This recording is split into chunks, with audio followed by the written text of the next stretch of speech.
검찰은 이 판문점 총격 요청 사건이 대선을 앞두고 당시 안기부가 꾸민 여러 부품 공작의 완결편으로 보고 연결고리를 현재 캐고 있습니다. 이상호 기자입니다. 검찰은 이번 사건을 한나라당 이회창 총재의 동생 회성 씨를 중심으로 한 비선 조직에 초점을 맞춰 수사를 벌여왔습니다. 그러나 검찰은 이번 사건의 주역인 장석중 씨가 안기부 비밀 공작원으로 판문점 총격 요청 공작의 진행 상황을 수시로 안기부에 보고하고 지시를 받은 것으로 드러남에 따라 안기부 상층부도 깊숙이 개입했을 것으로 판단하고 안기부 쪽으로 수사를 확대하고 있습니다. 검찰이 파악하고 있는 안기부의 대선 개입 전략은 먼저 국내에선 공기업들로부터 선거 자금을 거두고 일련의 부품 공작을 벌여나가는 한편 투표일에 임박해서는 판문점에서 총격전을 통한 국지전을 일으켜 극도의 긴장감을 조장해 국민들의 안보 심리를 자극함으로써 극적인 역전승을 노렸다는 것입니다. 실제로 대선 자금 모금 사건은 당시 한나라당 사무총장 김태호 의원의 부탁을 받은 권영애 전 안기부장의 지시에 따라 이뤄진 것으로 이미 확인됐습니다. 북풍 사건의 경우 역시 권영애 씨가 재미교포 윤홍진 씨 기자회견과 오익재 편지 사건 등 일련의 북풍 공작을 총지휘한 것으로 재판 결과 드러났습니다.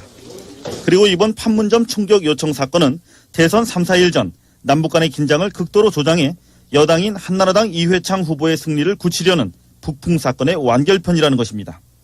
검찰은 이번 사건의 실무를 맡았던 장석중 씨가 암호명이 아미산인 안기부 비밀 공작 요원이었다는 점에 주목하고 있습니다. 흑금성 박채서 씨 등 공작원들을 안기부장이 별도로 관리해온 점에 비춰 장석중 씨의 총격 요청 배후에 권영애 씨 등 수뇌부가 있었을 것으로 검찰은 보고 있습니다. 이에 따라 검찰은 수감 중인 권영애 씨에 대한 추가 조사를 벌이는 한편 다음 주부터 당시 안기부 간부들에 대한 본격 소환 조사에 나설 방침입니다. MBC 뉴스 이상호입니다. 판단하고 안기부 쪽으로 수사를 확대하고 있습니다. 검찰이 파악하고 있는 안기부의 대선 개입 전략은 먼저 국내에선 공기업들로부터 선거 자금을 거두고 일련의 부품 공작을 벌여나가는 한편 투표일에 임박해서는 판문점에서 총격전을 통한 국지전을 일으켜 검찰은 이 판문점 총격 요청 사건이 대선을 앞두고 당시 안기부가 꾸민 여러 부품 공작의 완결편으로 보고 연결고리를 현재 캐고 있습니다. 이상호 기자입니다. 검찰은 이번 사건을 한나라당 이회창 총재의 동생 회성 씨를 중심으로 한 비선 조직에 초점을 맞춰 수사를 벌여왔습니다.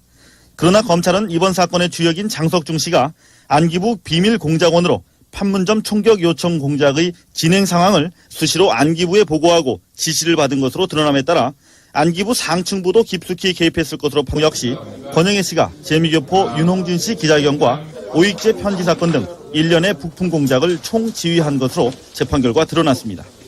그리고 이번 판문점 총격 요청 사건은 대선 3, 4일 전 남북 간의 긴장을 극도로 조장해 여당인 한나라당 이회창의 긴장감을 조장해 국민들의 안보 심리를 자극함으로써 극적인 역전승을 노렸다는 것입니다. 실제로 대선 자금 모금 사건은 당시 한나라당 사무총장 김태호 의원의 부탁을 받은 권영애 전 안기부장의 지시에 따라 이뤄진 것으로 이미 확인됐습니다. 북풍 사건의 경우